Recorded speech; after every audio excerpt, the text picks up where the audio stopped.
Working Class, Rick Smith.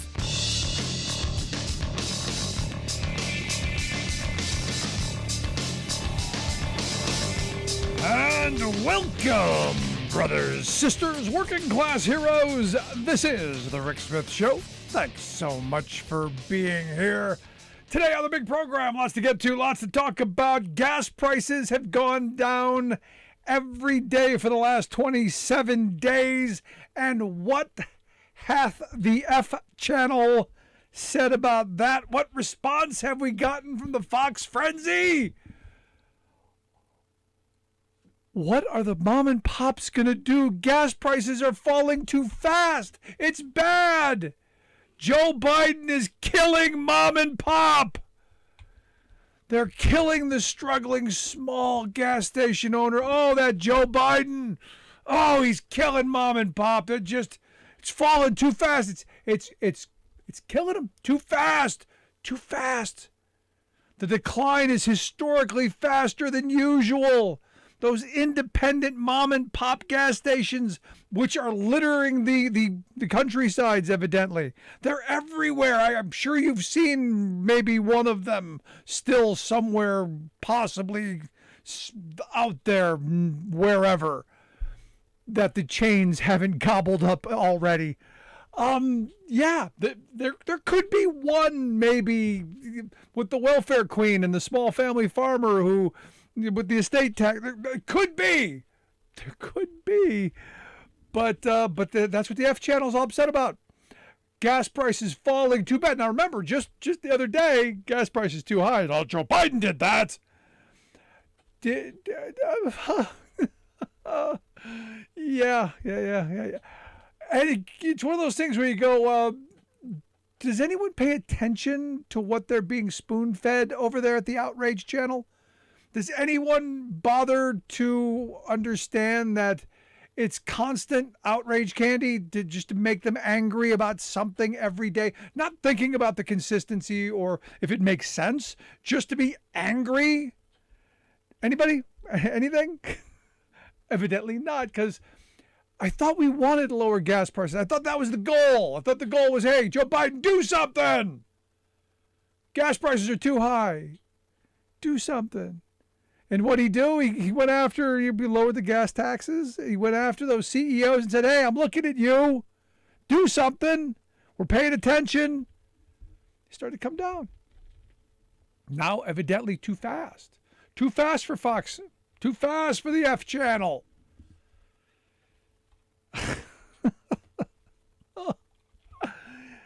Wow. But it's the world we live in. It is the world we live in. And it makes me go, why anyone watches that garbage? Beyond me. Completely beyond me. And look, if you want to have a conversation about struggling mom and pop gas stations, maybe that was a conversation to have, 20 years ago, because they've been put out of business a long time by the big multinational corporate interests. Consolidation in this country, not new. Massive consolidation, not new. I remember maybe a handful of independents, not anymore. So this made up thing to get you, oh, that poor mom and pop, don't exist. Just to get you mad. And who? At Joe Biden. It's all Joe Biden's fault. Joe Biden's lowering your gas prices. How dare he? What was the other story today? Again, it's all about Joe Biden. If I'm Joe Biden, I go, I'm getting free rent. I'm living between their ears. Because, evidently, and this is the Democrats, too. You know the problem with Democrats? Democrats, evidently. Because some polling done by the good folks at the New York Times, them and Siena College, and they asked Democrats, they said, hey, Bob, who do you want to run in 2024? Now, a little early, kind of early for me to go, hey, who we want in 2024. I think we got to get through 2022 first. But according to their polling, 64% of Democrats say anybody but Joe Biden. We want somebody else. Because, we're being told by the F channel that Joe Biden's bad. We're being told by the mainstream media that, Joe Biden's bad. And we don't feel good about Joe. Only 13% of voters think that the country's on the right track because we keep being told how bad things are. We keep being told inflation's killing us. And yeah, corporate greed is something that is really something that needs to be dealt with. So the New York Times had this story, big story, headline. Most Democrats don't want Biden in 24. New poll shows. And they go and they find people. Like this 38-year-old woman from Michigan, preschool teacher. I'm so tired of all the old people running our country. I don't want someone knocking on death's door. Ageist. Yeah, let's go that route. Good. I want younger blood, she says. Not to mention, don't mention the fact that Biden had a plan to help preschool families get, preschool for their kids. Don't mention the fact that, there was a plan to help families, with child care. Don't mention any of that stuff. Don't cloud her mind with facts. Keep feeding her outrage candy because he's an old guy in the White House. He doesn't understand me. Don't cloud her mind with, hey, that there were actually plans that had we had, maybe two more Democratic senators and, outside of Manchin and Sinema, could have gotten something done.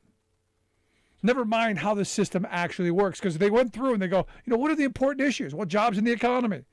Jobs in the economy? What do you mean jobs in the economy? Jobs in the economy? Well, unemployment's 3.6%. During Biden's term, they've added almost 8 million jobs, the most virtually ever. GDP growth 5.7%. Wages are up 5.6%. If you care about the deficit, it's down. You go, things are going in the right direction. Oh, but wages aren't keeping up. Yeah, you know why wages aren't keeping up? Pretty simple. We don't have the bargaining power. We need stronger unions. And what's Joe Biden want to do about that? Wants to strengthen unions. But he hasn't done anything. Yes, because Senate, the place where good ideas go to die. Because, we don't do old guy in the wall. Didn't get enough of what we want. 41-year-old trucker, they quote from Ocean Township, New Jersey. He's not aggressive enough to get his agenda done. Wow, how aggressive. Do you want him to go to the Senate and beat up Joe Manchin? I do, but it's not going to help. This guy from New Jersey goes, well, Trump wasn't afraid to get his people in line. What do you mean, to tear things down? What exactly do you mean? What did Trump do during his tenure? He gave lots of money to rich people, did that, mission accomplished, check. But the Republican Party was going to do that anyway. Didn't help average, everyday working people. And you go, but Rick, but he was tough. He caused a lot of chaos. Yeah, he caused a lot of chaos. He got impeached twice. Had a bunch of people, defecate on the floor of our Capitol. If that's what you think is moving the country forward, we got different definitions.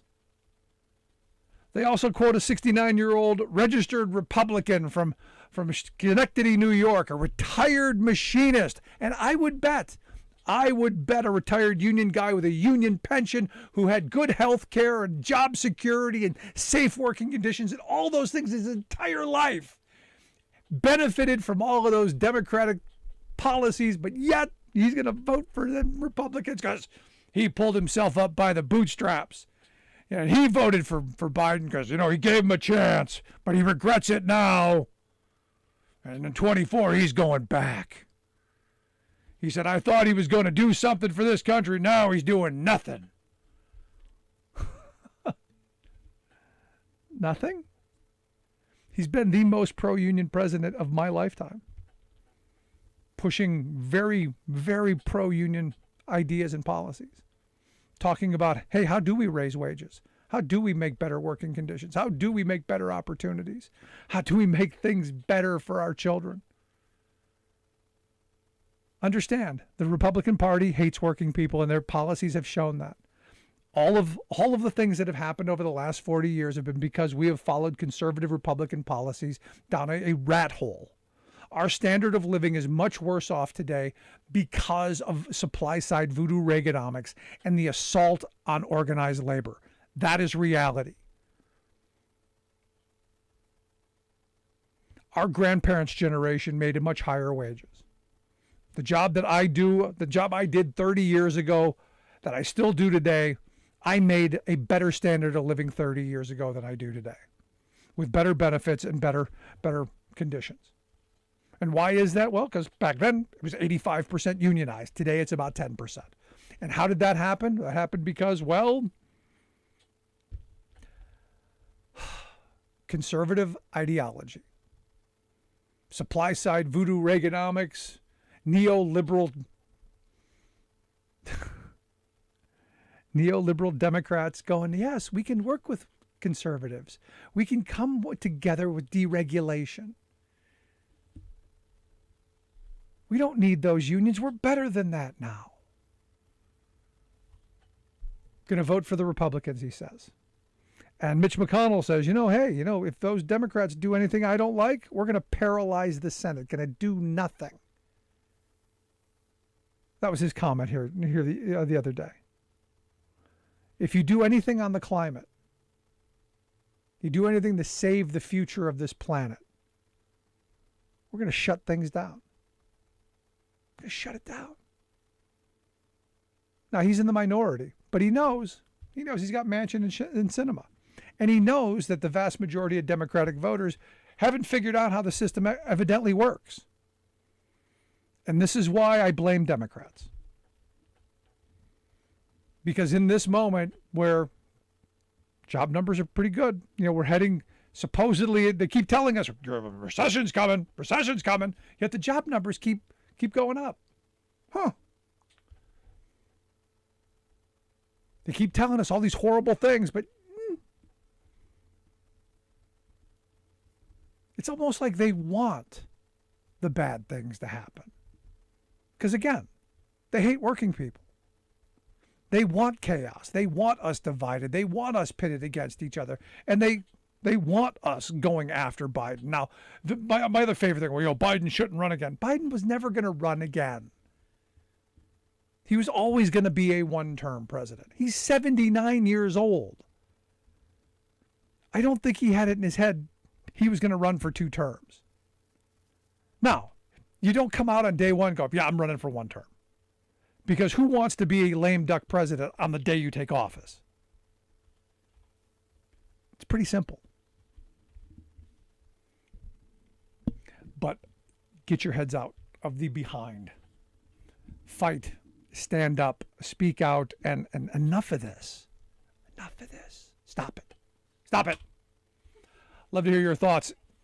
Email me, rick@thericksmithshow.com, or give us a call, 1-866-416-RICK, 1-866-416-7425. Break right back after this. If you miss any of the show, you want to hear that again because it's important, podcast. Wherever you get your podcast, you'll find ours. Never miss a moment. Subscribe, share, like, comment, all of that stuff. Really appreciate it. Quick break right back after this. Stick around. You're listening to The Rick Smith Show. We're working people. Have the talk.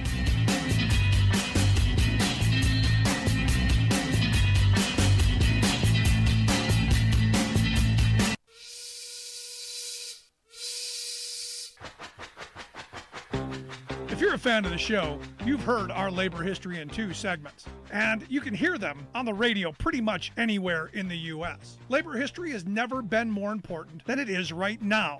So here's what we'd like you to do. Tell a teacher. Tell a teacher that labor history is important and that they can get digestible 2-minute lessons that are absolutely free. Free to download, free to use, free to share. Tell a teacher to go to thericksmithshow.com/history and help us put labor back where it belongs, in the classroom.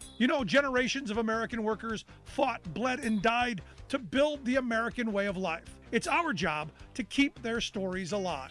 Go tell a teacher that we're here to help them do just that. Find us at thericksmithshow.com/history today.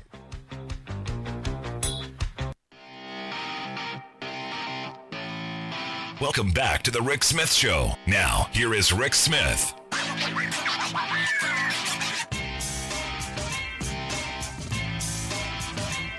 File this under you can never have enough worker power.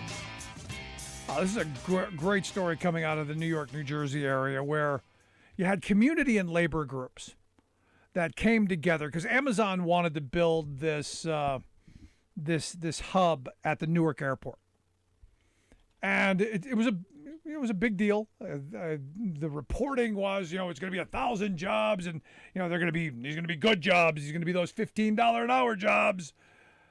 Now, never mind the fact that the union jobs that had been there before, were $30 an hour jobs. Never mind that. But hey, these are the $15 kind. But you had activists in the environment, activists in labor. You had people community groups come together and go, what kind of jobs are these going to be? Are they going to be the kind of jobs that are going to sustain families? Are they going to be good for the communities? All this stuff. And when Amazon refused to comply with simple, basic labor and environmental standards, Amazon just said, well, we're out. So no new East Coast air hub at the Newark airport. And look, that's a place that, if they really wanted to be there, they would abide by the local requirements. And this is a lesson. This is important. This is the kind of stuff where working people need to come together and go, hey, we do have some power when we stand together.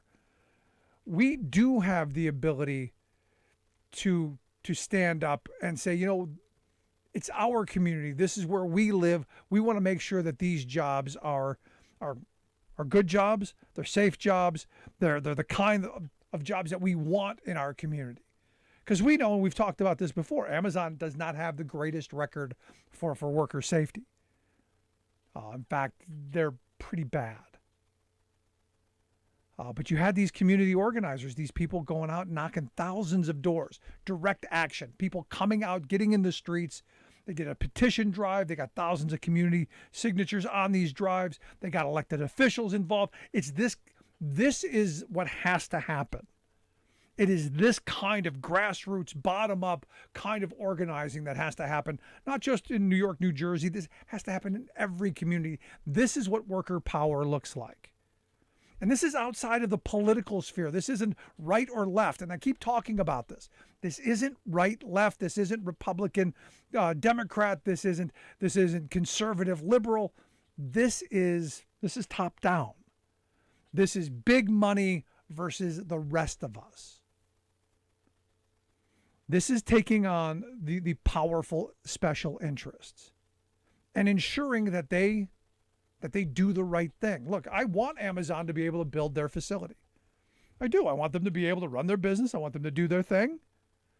But those jobs have got to be beneficial to the community. They've got to do it in a way that's responsible, that's not going to destroy others.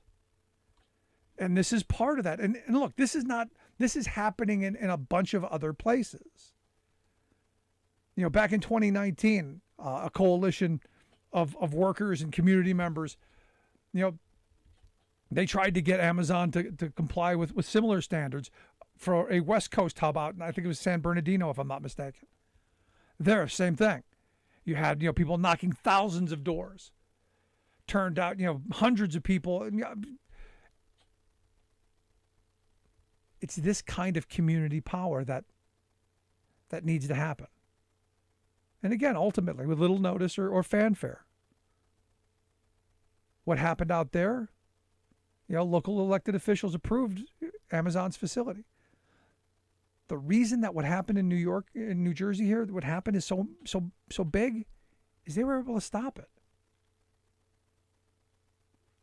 They were able to ensure that their demands were being addressed.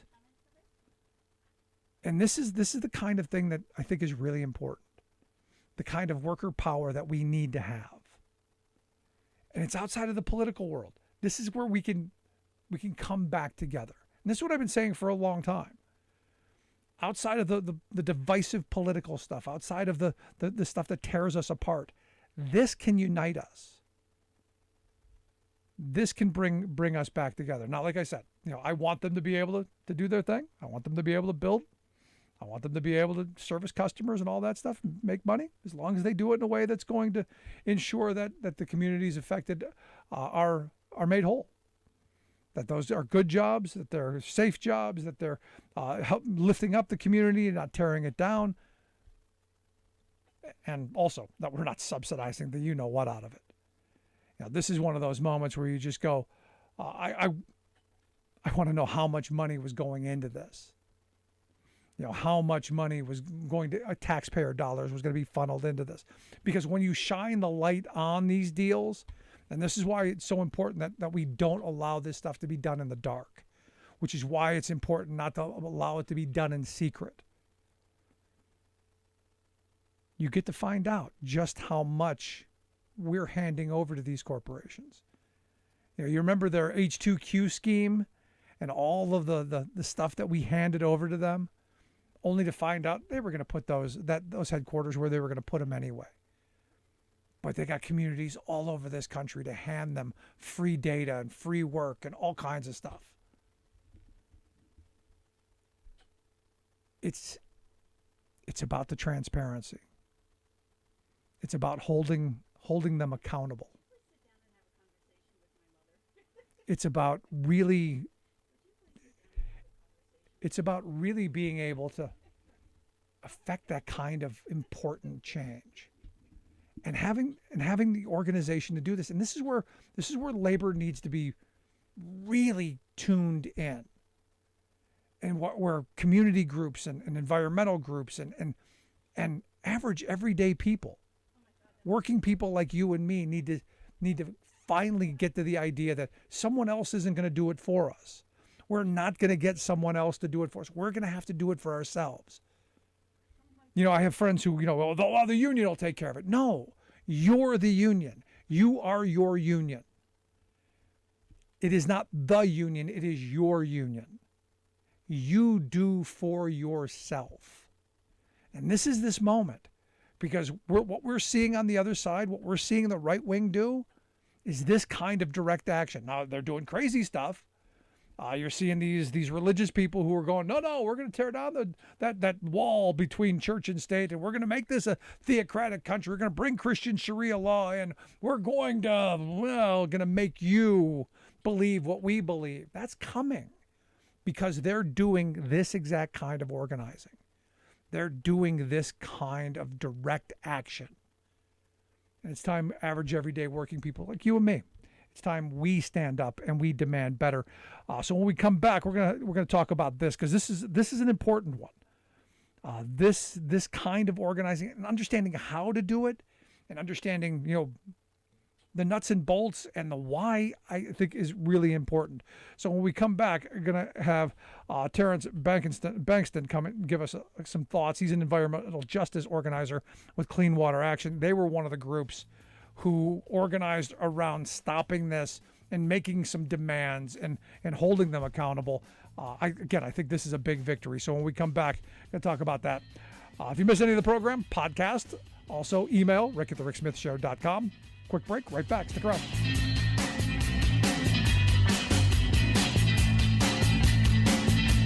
I'm Rick Smith, and this is Labor History in 2. On this day in labor history, the year was 1937. The Little Steel Strike was beginning to collapse. Strikers in Massillon, Ohio had gathered that Sunday night at Union headquarters across from Republic Steel's Massillon Works. As Ahmed White describes in his book The Last Great Strike, the union had organized weekly festivities on Sunday nights, including food, live music, and dancing. For weeks, the Law and Order League had repeatedly demanded special police be deputized and armed to crush the strike. By early July, Ohio National Guardsmen ensured the forcible reopening of the mill. One self-appointed special deputy leader, Major Curley, decided tonight would be the night he was going to, quote, clean out that goddamned hall. He provocatively positioned his deputies in front of Union headquarters. First, he ordered his deputies to fire on picketers attempting to block the gate at shift change. When strikers hurled bottles and rocks in response, the deputies unleashed massive rounds of gunfire and tear gas for more than half an hour. Guardsmen, railroad, and company police joined in the anti-SWAT siege. 2 strikers were dead. Nick Valdos was shot in the hip as he attempted to aid wounded strikers. Fulgencio Calzera was shot in the back of the head in front of Union headquarters. Another 7 strikers were shot and seriously wounded. At least 4 more were hospitalized with injuries. Police forces ransacked the hall, seizing Union records and membership lists. They continued their rampage through the neighborhood, ransacking homes and arresting anyone suspected of having ties to the Union. As many as 165 were arrested and held for several days. As White notes, the NLRB and the La Follette Commission both concluded that blame for the evening's violence lay with Republic. Labor History in 2 brought to you by the Illinois Labor History Society and The Rick Smith Show. In the 1990s, renowned Texas progressive writer Molly Ivins regaled and appalled readers with her reports on the tragicomic awfulness of George W. Bush's 2 terms as Texas governor. His tenure was notable for his deep ignorance, frat boy arrogance, and flagrant servility to corporate interests.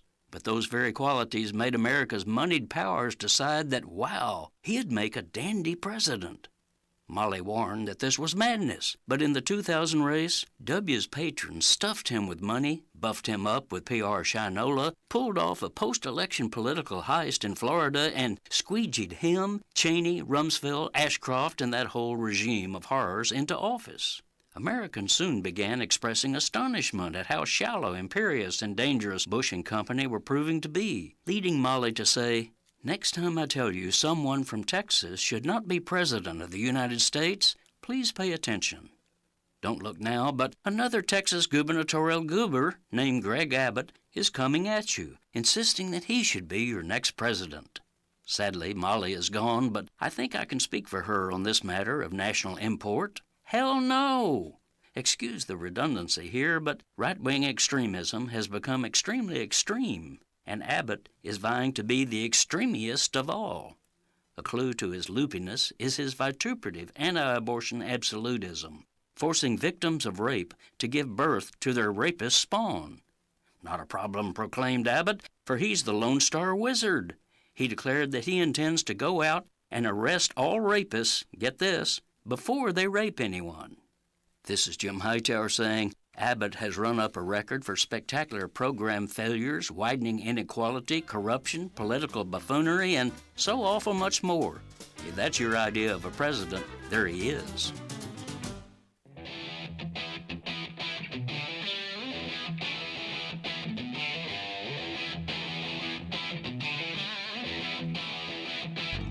Welcome back to the Rick Smith Show. Now, here is Rick Smith.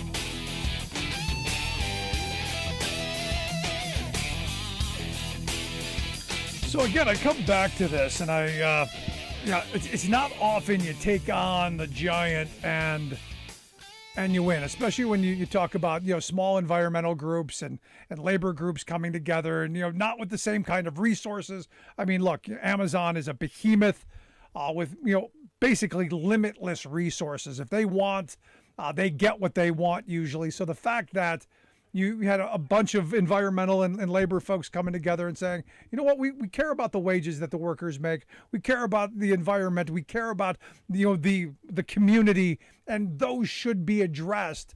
And to actually, affect that, I think is a pretty significant victory. And that's why I've asked Terrence Bankston to come talk with us. Terrence is the environmental justice organizer with Clean Water Action, their website, cleanwateraction.org. Terrence, thanks for taking time for us. Thank you, Rick, for having us and for your platform caring about this issue and helping to lift it up. No, I think this is incredible. I think, we talk about worker power here all the time. We talk about, about the reality of, so often we're forced into the frame of, it's Democrats versus Republicans. It's the right versus the left, males against females. You know the divides. When the divide really is top down, it's the wealthy and the powerful versus all of the rest of us. And this is this kind of David and Goliath situation, I think. Well, absolutely. I mean, when you talk about power, the New York and the New Jersey Port Authority is one of the most powerful bodies of of appointed officials. I mean, when you go to their meetings, they guard them like they're the president, which shows how important they are. But when we go there and we find out that these commissioners or these board members are appointed by the governor of New Jersey and the governor of New York, yet many folks who come from the South Ward of Newark community, where the airport is in our backyard, or Elizabeth, or Jersey City, other areas, other towns that are affected by what goes on and not at the port. It's to see the disconnect between the community, the local leaders, and that board is astounding. And so being able to have local residents for many of us, going to that meeting for the first time and having our voice be heard was powerful. And then we also noticed the lack of diversity on the board as well. I think there were 2 folks of color, and one was present and one was not.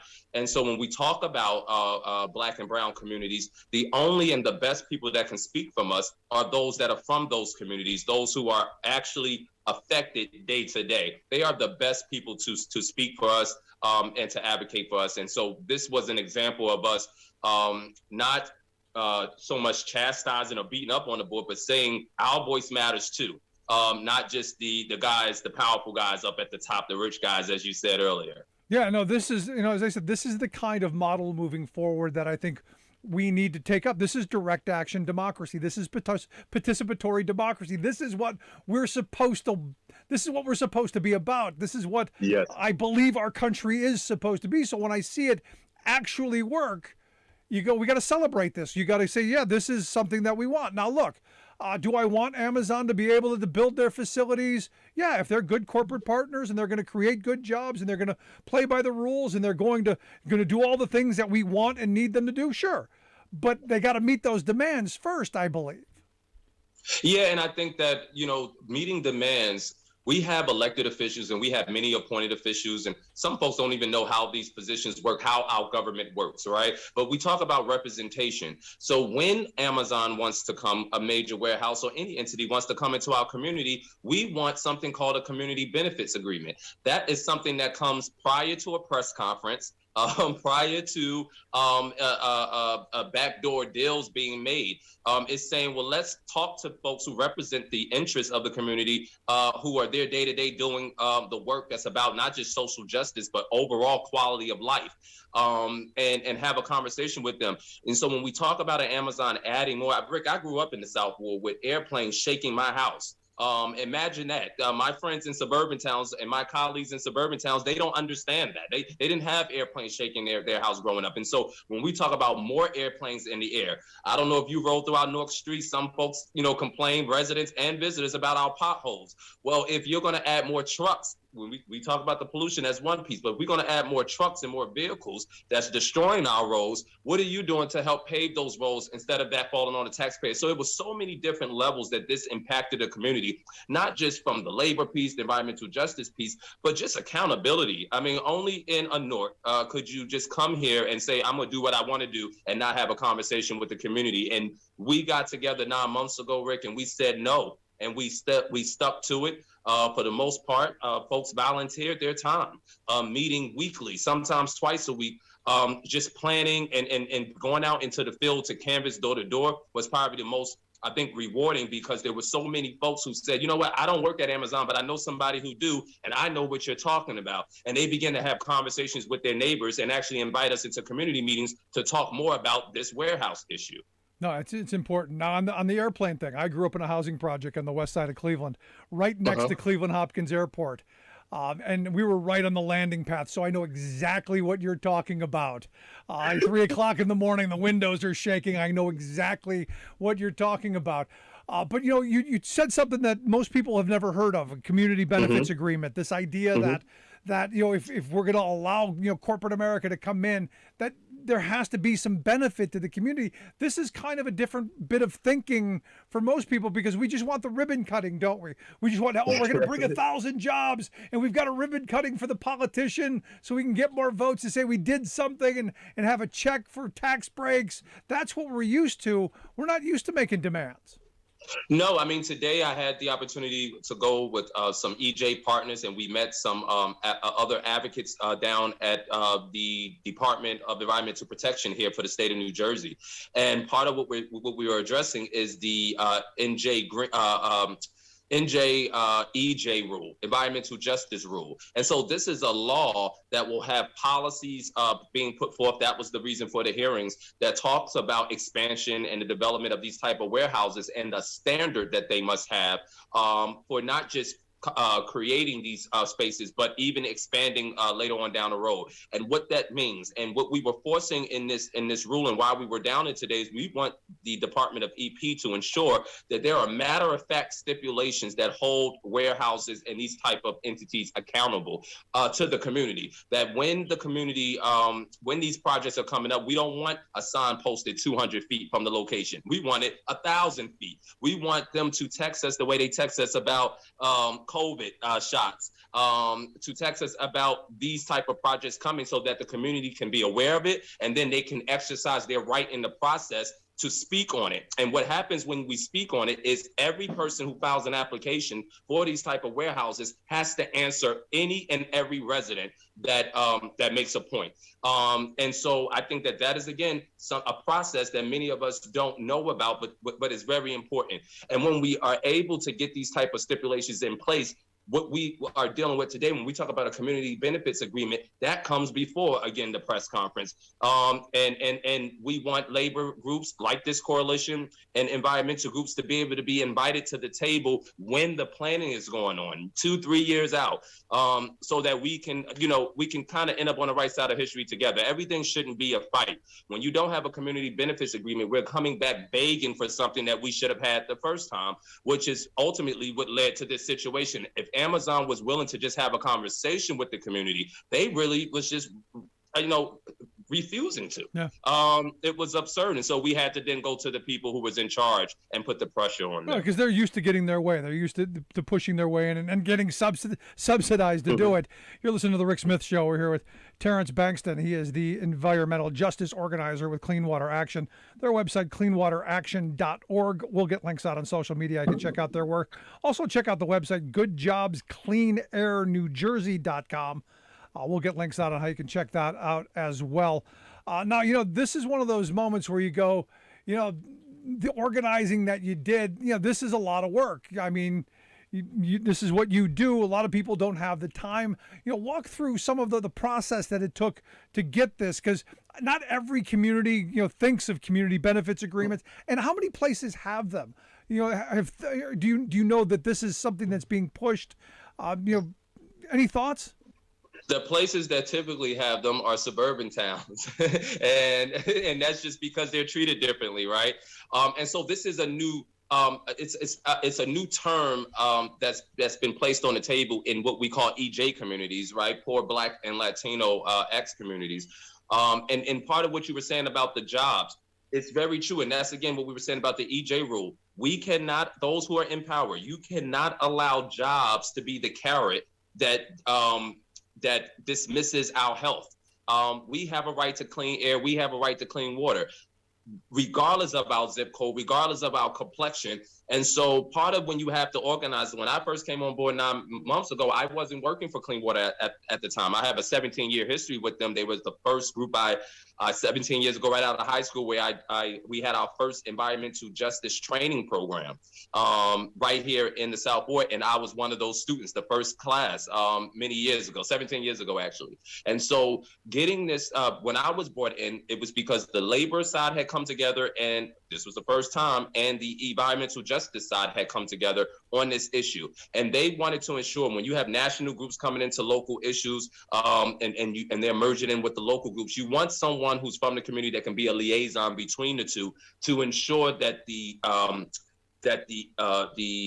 issues on the labor side, which we can talk about a few of those, and the environmental justice side, both sides are heard, both sides get the attention. And so part of the organizing work was being able to have these two sides come together. We're talking about maybe 6-7 groups on one side, 6-7 groups on the other side, and ensure that everybody's voice mattered. And so that took hours and hours of meeting. We've knocked on thousands of doors. I can't even begin to tell you how many events that we've attended in the West Ward of Newark, in the South Ward of Newark, and also in Elizabeth. And we did some foot trafficking also in Jersey City. And so it took, again, for 9 months, meeting week after week, every Monday committing to that. We also had some subcommittees. It was really an all hands on deck. I mean, I got to give a big shout out to Sarah, who's from Make the Road, New Jersey, who really was a great support and a leader in this regard to help bring us all together. And so it took sacrifice. We can't be willing to get something if we're not willing to give it up. So yes, it took many, many hours.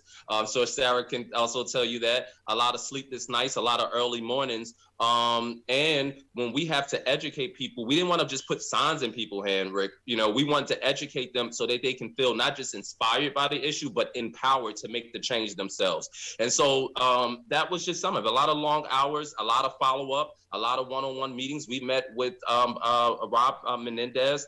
We've met with Mayor Baraka. We met with Congressman Payne. We met with Senator Booker. And so it took a lot of, again, a lot of different moving pieces, but all of us, we was one band, one message, and we didn't have any one-off meetings. That's a rule of organizing.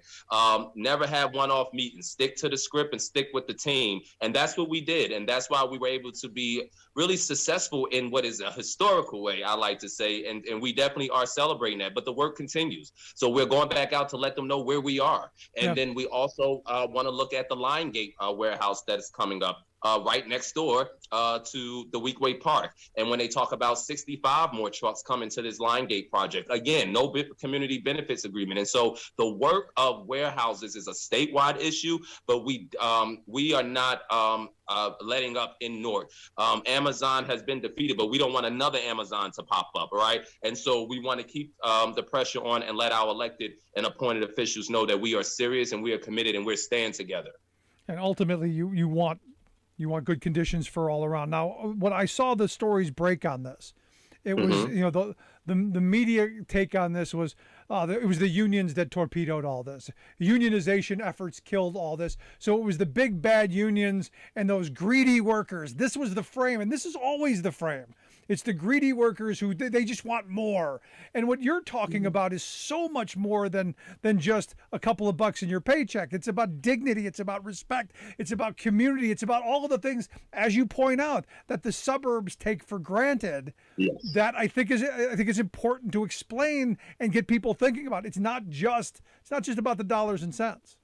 I think it's, it also can add the insult to the already injury that's there for it to be painted that way when 124% average, when you're at 124% average in terms of a turnover at your warehouses, it's not about greedy employees, it's about the greedy employer. And it's not about just as simple as labor folks torpedoing. You were overtly violating and disregarding labor laws. And it took the unions and the environmental justice side to stand up and say, we ain't just talking about clean air and water. We're talking about how people are treated and the living conditions that they're in.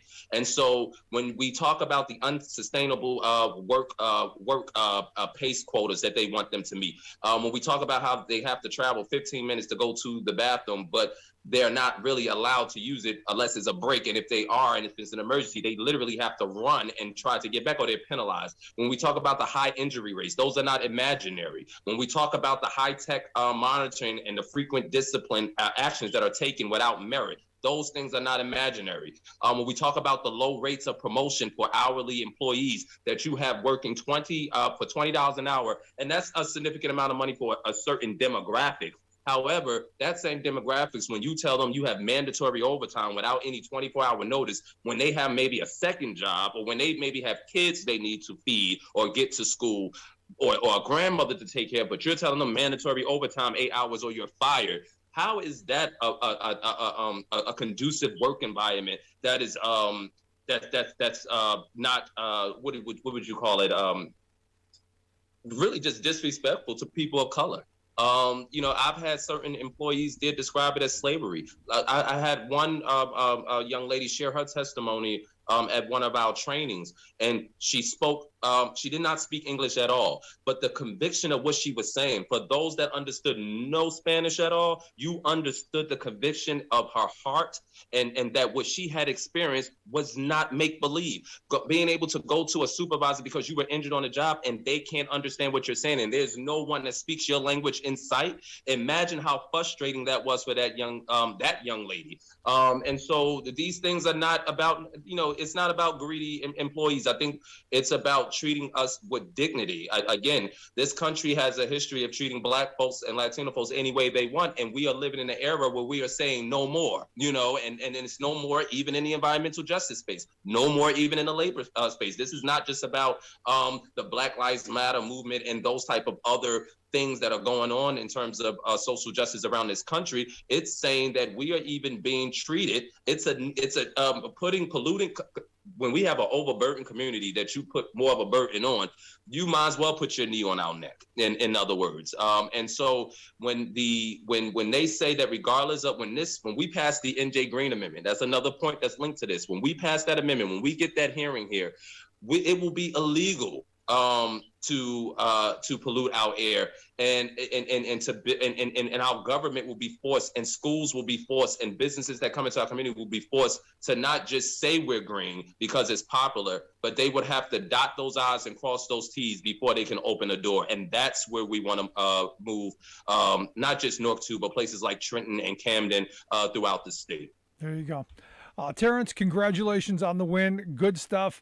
I hope you'll more to come. Yes. This is, again, historic, to use your word. Again, I hope to see more of this across this country. What you've done, I hope, will be the template going across the country. I appreciate you taking some time for us, sharing this. Thanks so much. Thank you. I appreciate you, and definitely would like to come back on to keep you updated. Outstanding. Good stuff, Terrence. Thanks so much. Terrence Bankston. He is the environmental justice organizer there with Clean Water Action. CleanWaterAction.org, the website. We'll get links out on social media. I can take a look at the stuff that they do. Going to take a quick break. Back with your thoughts. 1-866-416-RICK. 1-866-416-7425. This is The Rick Smith Show, where working people come to talk.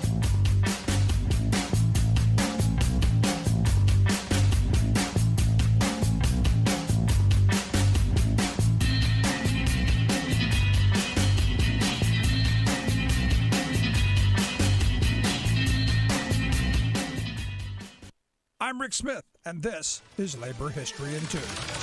On this day in labor history, the year was 1968. That was the day that the American Indian movement began at a meeting in Minneapolis, Minnesota. A group of 200 Native Americans gathered together to discuss a response to the U.S. government's history of broken treaties and the devastating consequences on Native peoples. The statistics of unyielding poverty and high unemployment in Native communities were staggering. By 1970, 40% of the Native population lived in poverty. The unemployment rate was 10 times the national average. Life expectancy was only 44 years old. In the early 1970s, activists staged a series of occupations at Alcatraz, Wounded Knee, and at Mount Rushmore. Mount Rushmore is built on a site in the Black Hills that is sacred to the Oceti-Sakowin, or the Great Sioux Nation. The United States government promised Native rights to the land in a treaty that was broken when gold was discovered.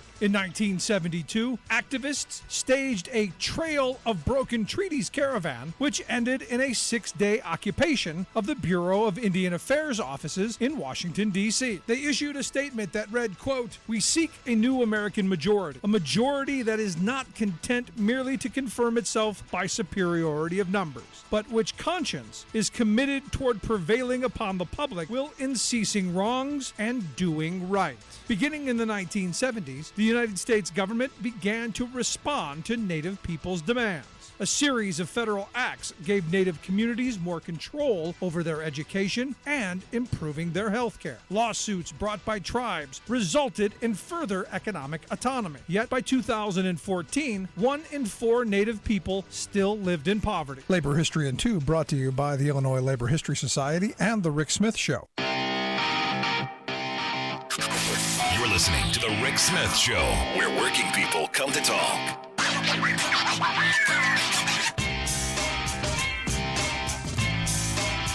This is a great story out of Ohio. This guy owns a couple of McDonald's. His name's Tony Fallu. Tony started working at McDonald's. This is his second job back in 1962, making 90 cents an hour. He became a manager. He eventually bought one, and then he bought another, and he bought another. He's 90 years old now. He owns a couple of them. When he had to close down for 3 months to rebuild, because every so often they have to remodel and rebuild, he paid all of his 90 employees all of their money, all of their wages during the rebuild. And you go through the story and you go, why is it, why would this guy? He didn't have to do it. Because he just said, you're off on your own. Go collect unemployment. You're tough on you. And you go, this is the change. Because this is what this is what businesses used to do in the old days. This is what a 90-year-old guy remembers from the 1960s. This is how business used to run. Until we got smart, until we went and got educated. We treated people decent. We treated communities better. And I was talking with someone today who's saying, look, it used to be in the old days, the boss of the small business, he'd take the guys on Friday to the bar. He'd buy them drinks, or he'd buy them dinner, lunch on Fridays, whatever. He was part of it. We've corporatized so much. It's all about the self. It's all about the individual. It's all about me. It's all about the money.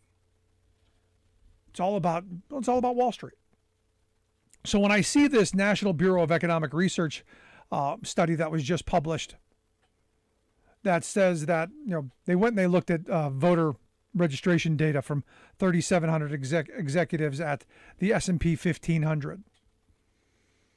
And what they found is that, the executive boardrooms are getting much more Republican.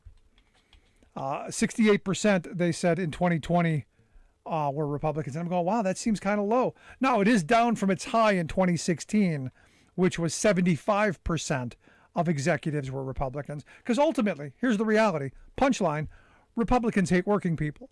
That's the reality. Their policies are destructive to working people and have been for a very long time.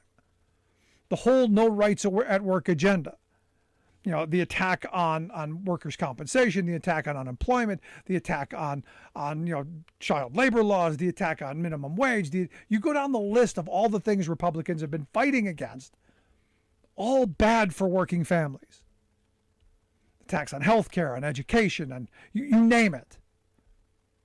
And I find it just amazing that we don't know.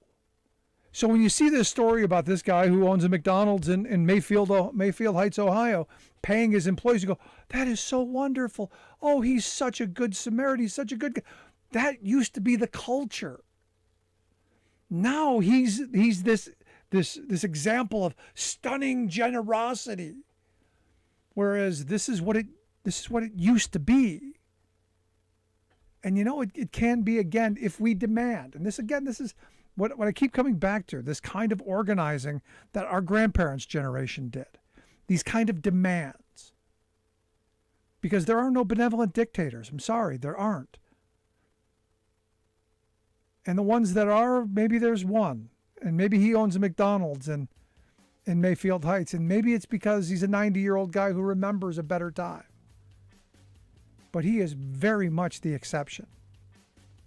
This is why workers need to organize. This is why we need worker power, which is why I think stories like the one Terrence told, so incredibly important. Love to hear your thoughts. You can email me, rick@thericksmithshow.com. You miss any portion of the program, podcast, wherever you get yours, you'll find ours. So while the Supreme Court case is very important, it's not the only game in town. Right-wing Supreme Court strikes major blow to EPA's ability to regulate carbon emissions. Residential natural gas stoves leak carcinogens even when turned off, study finds. Plus, clean energy jobs are booming. Fossil fuel jobs are shrinking. All of those booms and more straight ahead from BradBlog.com. I'm Brad Friedman. And I'm Desi Doyen. Stand by for 6 minutes of independent green news, politics, analysis, analysis and snarky comment. Getting to a wedding costs an arm and a leg. Gas is so expensive, you can bring it as a wedding gift.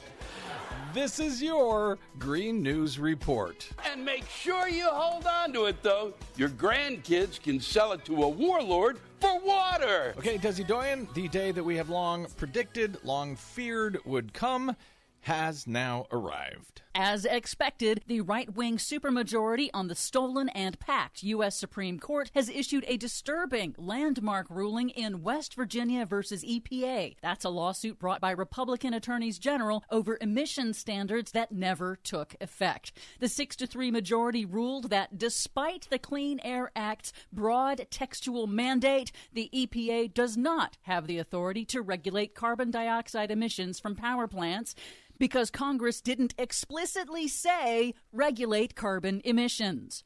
The decision kneecaps the agency at a critical time when scientists warn the window is closing to act to prevent catastrophic climate impacts. It throws a wrench into new standards being developed by the Biden administration. However, in an interview with Sky News before the ruling, EPA Chief Michael Regan said the agency has other tools. The president has a number of tools in his toolbox.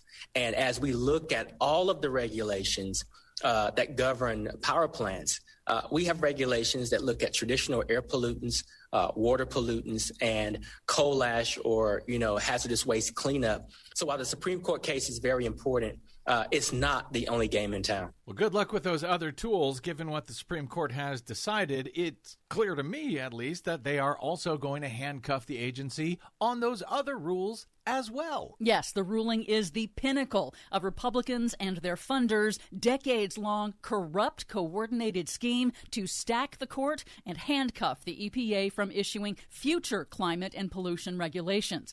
And it can also be used to gut the government's ability to regulate corporate behavior in other sectors. There is a reason I don't call these right-wingers conservative. They aren't conservative at all. They are radicals. And it matters because climate research shows that man-made global warming has now escalated the risk of compound disasters that interact with self-reinforcing feedbacks. A new study has found that extreme dryness in the U.S. West's man-made megadrought boosted hot temperatures by 4 degrees last summer, intensifying both heat waves and wildfires, with greater cascading impacts together than each disaster on its own. So it's all getting terrible all at once. A different study finds that most U.S. cities are seeing more extremely hot days overall than in the past because of global warming. More than half of U.S. cities now see at least 7 more extremely hot days than in the 1970s, with the hottest summer temperatures arriving much earlier and persisting later into the fall. In other news, new scientific research shows that residential natural gas stoves leak carcinogens, including benzene and 20 other toxic air pollutants that are linked to birth defects and cancers, and they do it even when turned off. So that is the clean natural gas we hear so much about? So-called. Nice. This is the first study to document additional pollutants included in the natural gas that's piped into homes, part of a growing body of research identifying natural gas as a significant source of indoor pollution. Electrify, please. But some good news. In Oklahoma's Republican Senate primary this week, Trump's wildly corrupt, scandal-plagued first EPA director, Scott Pruitt, lost his bid for the U.S. Senate to replace retiring climate science denier Senator James Inhofe. And he lost badly. So there's that, at least. And finally, jobs in the U.S. renewable energy sector rose faster than overall U.S. employment in 2021, and it made up for job losses in the fossil fuel industry, even as fossil fuel production increased. The Department of Energy's annual jobs report out this week detailed dramatic growth across the entire clean energy sector in 2021 and found that the fossil fuel extraction industry lost more than 31,000 jobs, while the electric vehicle sector alone created 45,000 jobs, a stunning 25% increase over the previous year. So there's that as well. We'll take what we can get. Thank you very much. For much more on all of these stories and the ones we could not get to today, check out our website at greennews.bradblog.com. Are you tired of think tank approved corporate news and commentary? Are you tired of CEOs telling you what to think, who to hate, and who to vote for? Well, welcome to the Rick Smith Show. We don't take orders from some boardroom, and we don't do focus groups or talking points. We don't work for them, and we never will. I'm Rick Smith, and I work for you. Join us daily at thericksmithshow.com and download the podcast and never miss a minute.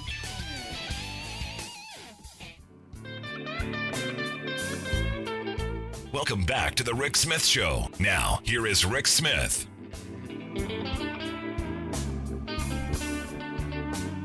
One 416 Rick. 1-866-416-7425. You got a question, comment, thought, something on your mind? Want to hear it? Interesting phone call came in during the last hour. And sadly, we couldn't get her on the air. But my wife explaining to me this phone call, which you hear occasionally. A woman called and said, "Look, I spent most of my life, registered as a Republican, because the family was like this, and just going along in life, and not really realizing what the rest of the world looked like." And the way this was explained to me is, in 2008 she voted for Obama and didn't realize all of the history, all of the struggle that she didn't know really about. And I think that's a lot of people. And the reality is, I grew up in a predominantly black neighborhood. I grew up the minority in a minority community. So I kind of understood, what being in that environment was like. In 2015, when we did our civil rights tour, it was shocking even to me how bad we've treated people in this country, how badly we've treated minorities. And I had always been of the mindset that, and this is, that black and white didn't matter. It was always about green. That, where I grew up, we were all broke. We were all poor. Nobody had food at the end of the month. Nobody, we were all broke. And we were all, at the bottom. We were all the, no good. We were all no good. But the reality is that there were obstacles that my peers had that I didn't. And it came down to my skin. And I recognize that now after, and I go back to that tour in 2015 and some of the horrible things that you find after the fact. Just disgraceful. And, the kind of things that make you, sick. And what was explained is that, it was just never presented. That our education system failed this woman. And it's one of those things why I think history is so important, why explaining is so important, and why the learning process is so important.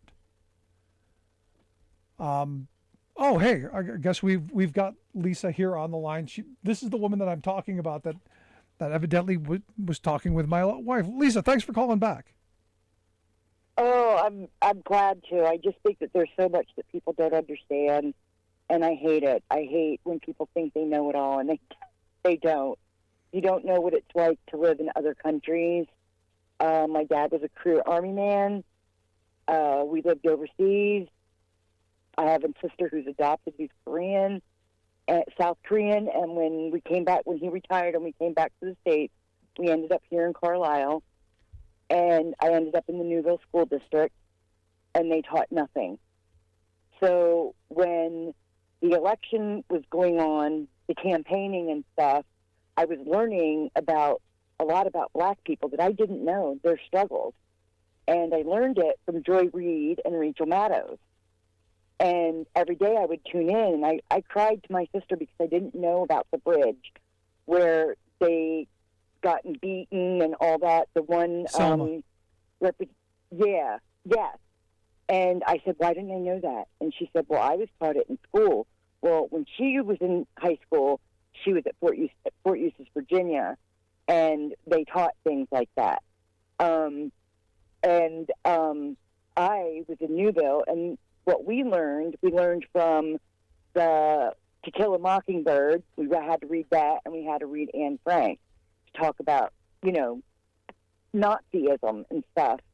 And it deplores me to know that the schools don't teach these things that, if we didn't have Stacey Abrams, I don't know. I just hope they all have the energy for the next election to get out there and get people to vote.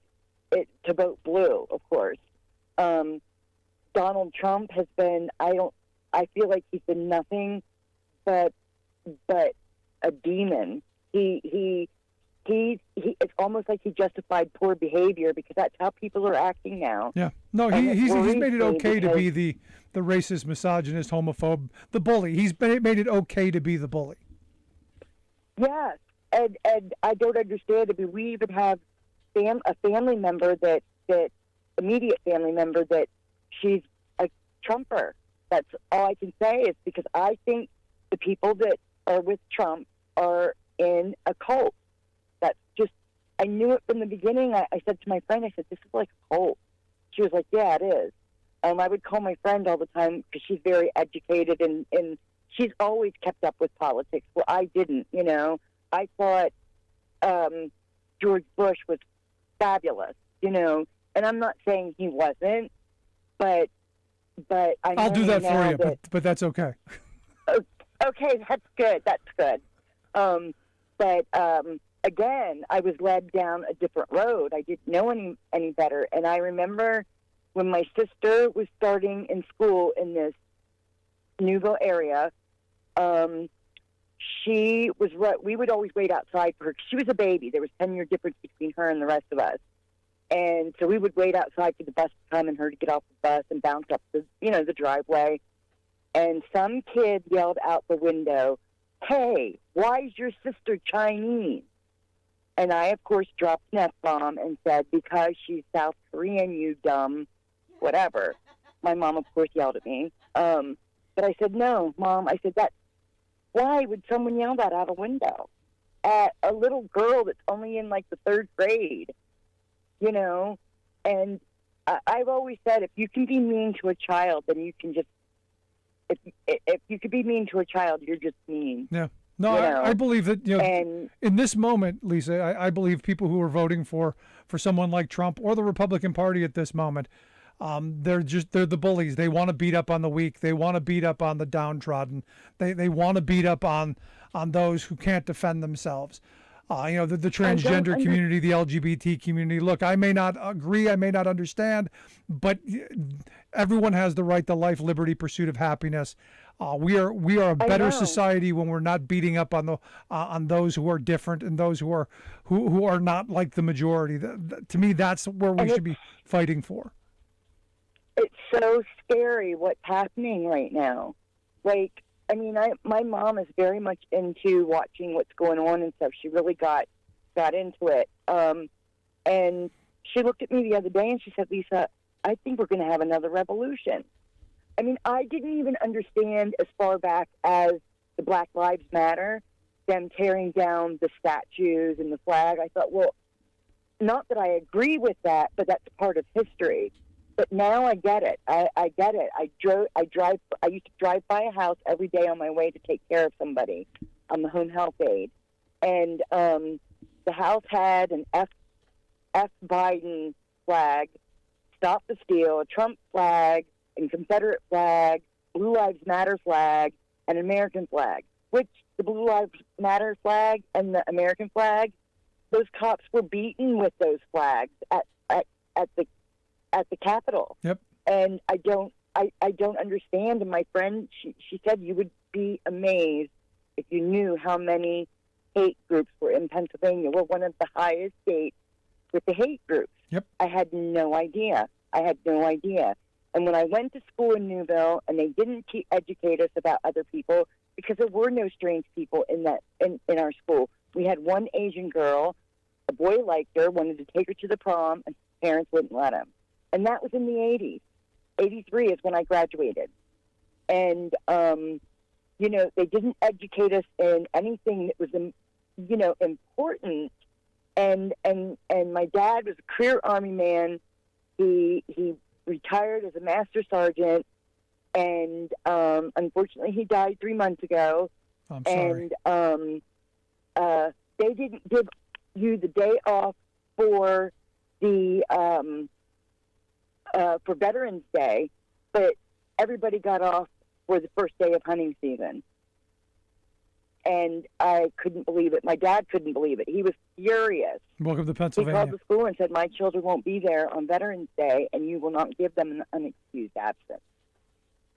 And we didn't go. And I hear from people that it's still the same way. And it's like, and not only you know, is it probably the same way, they're trying to make it worse. I mean, the sad reality is all of this attack on that theory about race that seems to be critical to them.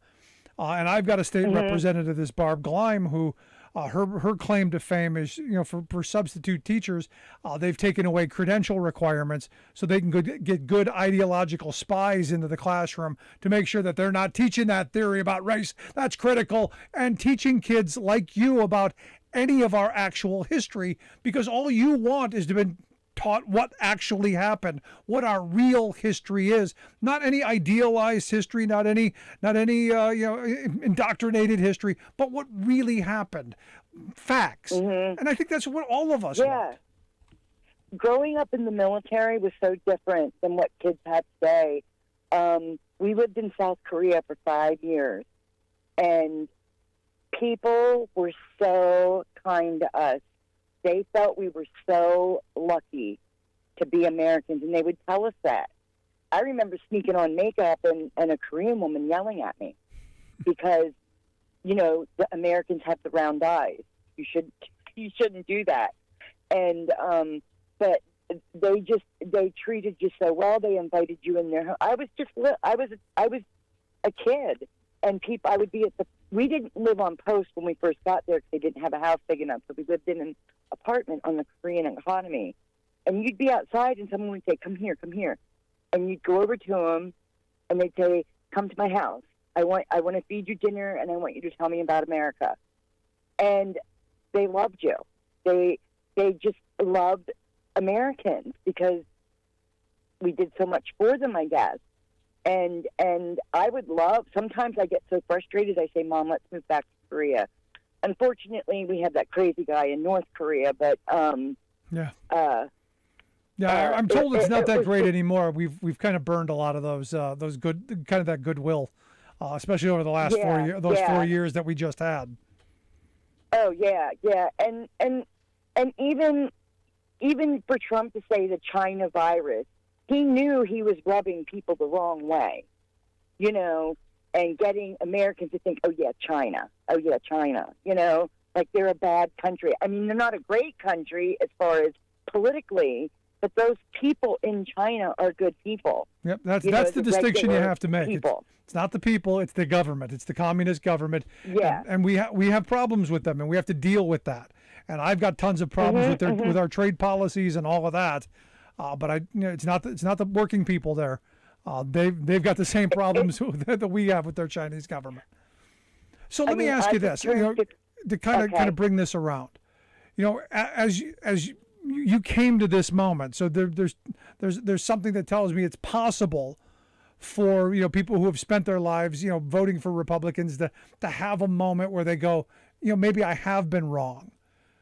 Do you have any faith that going forward, your kind of epiphany is possible? That we can get people to wake up and go, maybe the cult, is not the way to go. Do you have any faith that that's possible? I really don't know, to be honest with you. I would hope so because I believe people are good, but I don't really know. I see such poor behavior in people, people, thinking it's okay. Just the hate groups that you see out there. Yeah. I didn't know they existed the way they do. Yeah, there are tons of them. Sadly, Pennsylvania's got tons of them. I'm 57 years old. Yeah. What's that? No, sadly, Pennsylvania is one of the top states for hate groups, especially here in the Lemoyne area, evidently. I only learned that when I was 56 years old. I'm 57 now. So I just I don't understand the news things, and Trump is not a politician. He's a what do you call him? The charlatan, cult leader, criminal. Cult leader.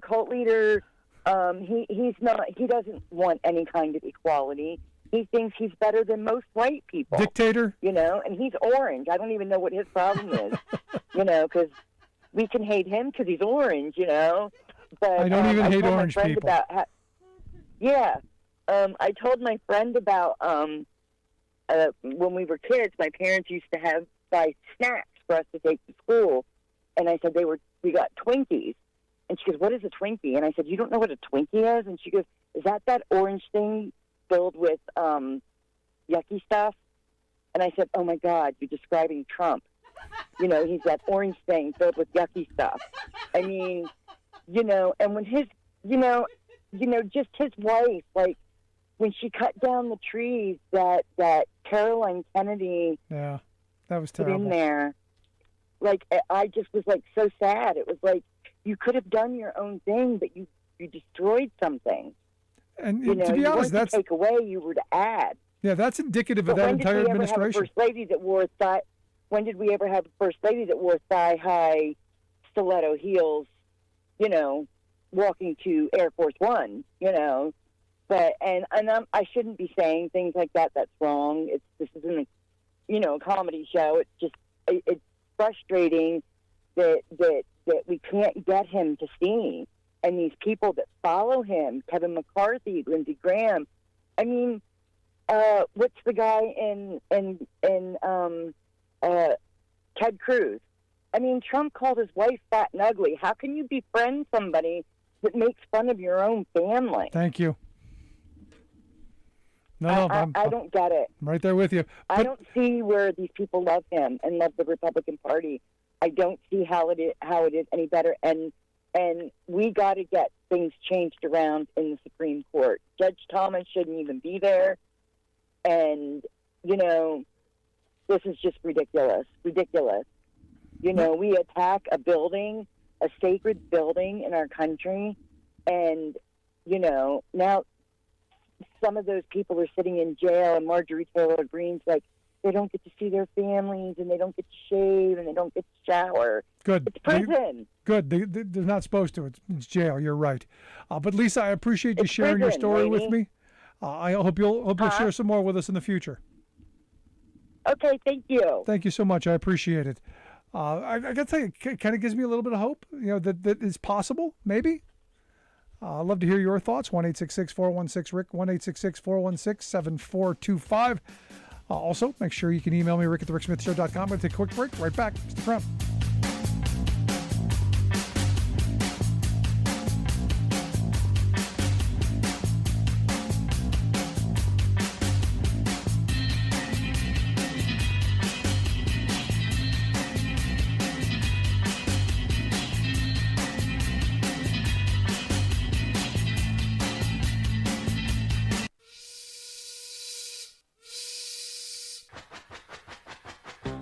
If you're a fan of the show, you've heard our labor history in 2 segments, and you can hear them on the radio pretty much anywhere in the U.S. Labor history has never been more important than it is right now.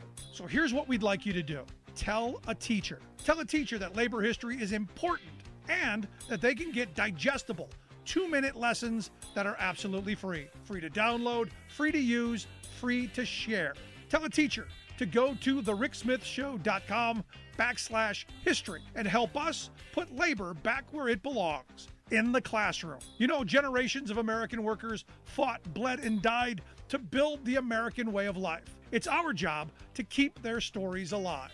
Go tell a teacher that we're here to help them do just that. Find us at thericksmithshow.com/history today.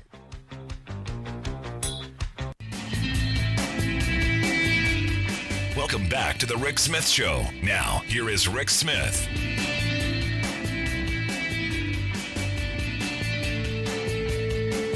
always like a good story. Most certainly I do. 1-866-416-RICK, 1-866-416-7425. I go back to the frame. Republicans hate working people. Reality is they care about their families. They do. They care about themselves. They care about their families. They don't care about yours. They don't care about mine. I care about yours. I care about mine. I care about yours. I want you to do well. I want my family to do well. I want yours to do well. That's the difference. I think that's the difference in where the parties are. I truly believe Joe Biden cares whether your family does okay. I don't really think Trump and the Republicans do. Which is why I find it interesting that the good senator from Wyoming, John Barrasso, was doing one of the talking head shows over the weekend and had some advice for Joe Manchin. Saying, hey, Joe, you might not want to give Joe Biden your vote because, you might not want to walk the plank because he's only got 17% approval rating in your state. You might not want to walk the plank for Joe Biden, by doing those things that, might actually help your constituents, that might actually help your state, taxing the rich and then using that money to invest in, things that we need that might actually do some things that save our environment. Things that could, be good for us. Might be good for the workers in West Virginia and in Wyoming. See, to these people, it's not about making lives better. It's about winning the game. It's about scoring the points. And this is what's so frustrating about what's going on. I remember a time where politics eventually stopped. You had your election cycles and you did your politics, you threw mud at each other and you did all that.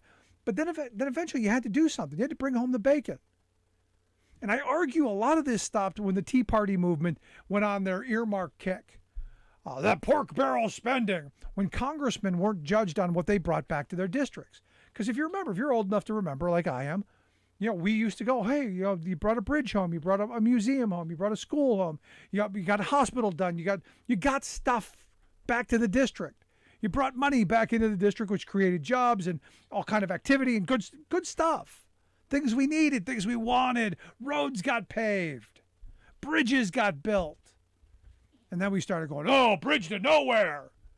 Well, bridge to nowhere eventually would lead somewhere, right? If that were the mentality, you put a bridge to nowhere, why build a transcontinental railroad? Why send Lewis and Clark? Why bother, going across the street? Why explore anything?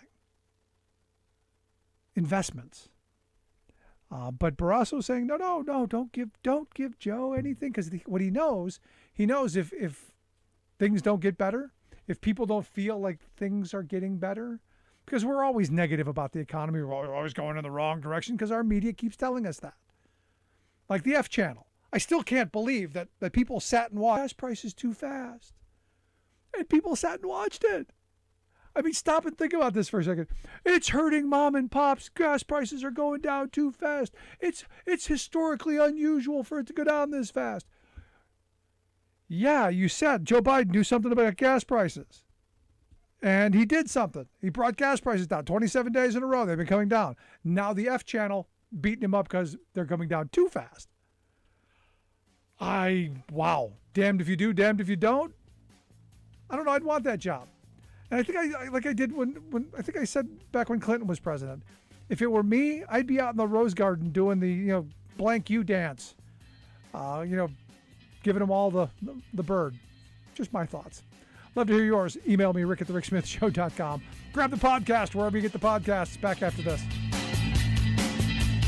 I'm Rick Smith, and this is Labor History in 2 on On this day in labor history, the year was 1968. That was the day that the American Indian movement began at a meeting in Minneapolis, Minnesota. A group of 200 Native Americans gathered together to discuss a response to the U.S. government's history of broken treaties and the devastating consequences on Native peoples. The statistics of unyielding poverty and high unemployment in Native communities were staggering. By 1970, 40% of the Native population lived in poverty. The unemployment rate was 10 times the national average. Life expectancy was only 44 years old. In the early 1970s, activists staged a series of occupations at Alcatraz, Wounded Knee, and at Mount Rushmore. Mount Rushmore is built on a site in the Black Hills that is sacred to the Oceti-Sakowin, or the Great Sioux Nation. The United States government promised Native rights to the land in a treaty that was broken when gold was discovered. In 1972, activists staged a Trail of Broken Treaties caravan, which ended in a 6-day occupation of the Bureau of Indian Affairs offices in Washington, D.C. They issued a statement that read, quote, "We seek a new American majority, a majority that is not content merely to confirm itself by superiority of numbers, but which conscience is committed toward prevailing upon the public will in ceasing wrongs and doing right." Beginning in the 1970s, the United States government began to respond to Native people's demands. A series of federal acts gave Native communities more control over their education and improving their health care. Lawsuits brought by tribes resulted in further economic autonomy. Yet by 2014, 1 in 4 Native people still lived in poverty. Labor History in 2 brought to you by the Illinois Labor History Society and The Rick Smith Show. In the 1990s, renowned Texas progressive writer Molly Ivins regaled and appalled readers with her reports on the tragicomic awfulness of George W. Bush's 2 terms as Texas governor. His tenure was notable for his deep ignorance, frat boy arrogance, and flagrant servility to corporate interests. But those very qualities made America's moneyed powers decide that, wow, he'd make a dandy president. Molly warned that this was madness, but in the 2000 race, W's patrons stuffed him with money, buffed him up with PR shinola, pulled off a post-election political heist in Florida, and squeegeed him, Cheney, Rumsfeld, Ashcroft, and that whole regime of horrors into office. Americans soon began expressing astonishment at how shallow, imperious, and dangerous Bush and company were proving to be, leading Molly to say, "Next time I tell you someone from Texas should not be President of the United States, please pay attention. Don't look now, but another Texas gubernatorial goober named Greg Abbott is coming at you, insisting that he should be your next president." Sadly, Molly is gone, but I think I can speak for her on this matter of national import. Hell no! Excuse the redundancy here, but right-wing extremism has become extremely extreme, and Abbott is vying to be the extremiest of all. A clue to his loopiness is his vituperative anti-abortion absolutism, forcing victims of rape to give birth to their rapist spawn. Not a problem, proclaimed Abbott, for he's the Lone Star Wizard. He declared that he intends to go out and arrest all rapists, get this, before they rape anyone. This is Jim Hightower saying, Abbott has run up a record for spectacular program failures, widening inequality, corruption, political buffoonery, and so awful much more. If that's your idea of a president, there he is.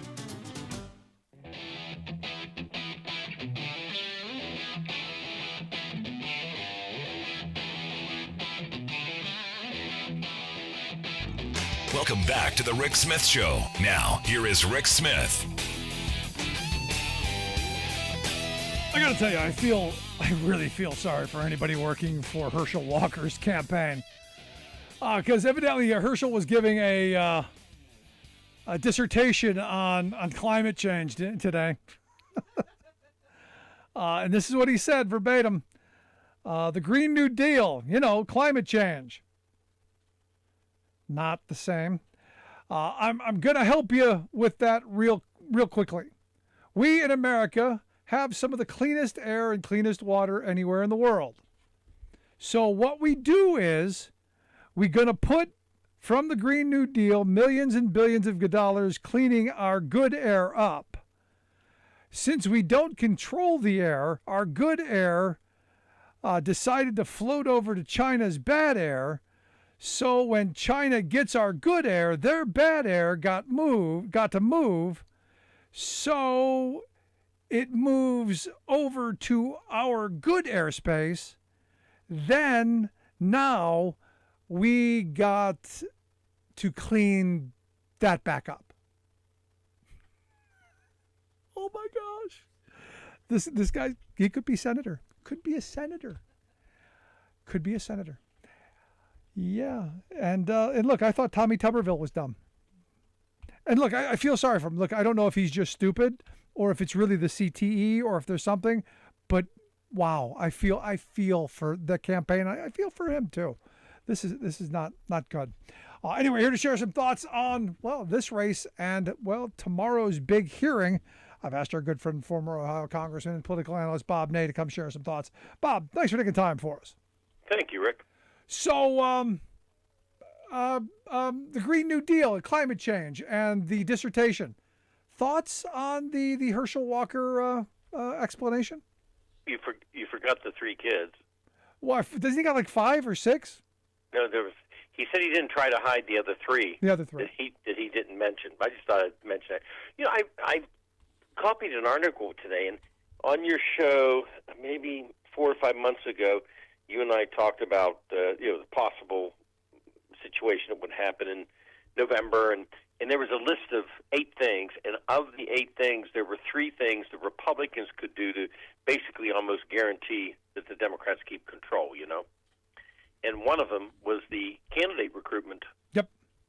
And who has helped in that has been Donald Trump stepping in for certain candidates. But if you look at Herschel Walker and his statements, they asked him about fiscal discipline. This was at a retreat that they had, okay? It was a Republican donor retreat where you go there, as you know, Rick, because you're scooping up the money. If they like you, wow, and, they write you checks.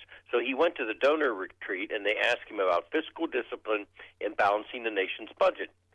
And he answered talking about Black Lives Matter and the police, which is okay if you're asked about Black Lives Matter and the police. But he failed to answer any of the questions. And then you look at J.D. Vance in Ohio and some of the things he's saying, comparing abortion to slavery. Mehmet Oz in your state, it's going to be very, very interesting due to who they have, who won the primaries, and who they recruited. Yeah, no, I look at this and I don't know how you vote. I don't know how anyone votes for Herschel Walker given his responses and his aversion to the truth. He's an FBI agent. He's a police officer. He started businesses that don't exist. He's valedictorian of a class that he didn't graduate from. You go down the list of all of the lies and obfuscations and all of the made up stuff, and you go, maybe he would be a good senator. Who knows? You don't know.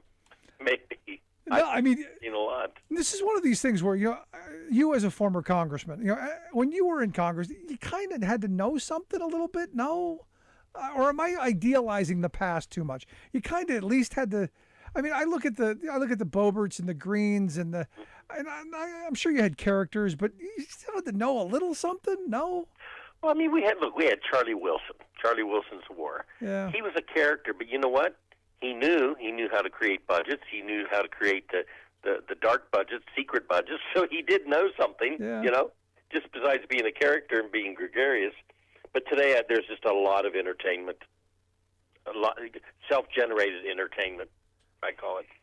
Yeah, I mean, I look at someone like Walker, and I'm going, how is it that you got anywhere near? I don't even know that I want him near a voting booth, let alone with his name on the ballot. Well, sometimes the big names backfire. I've seen it happen before, and sometimes they'll carry people.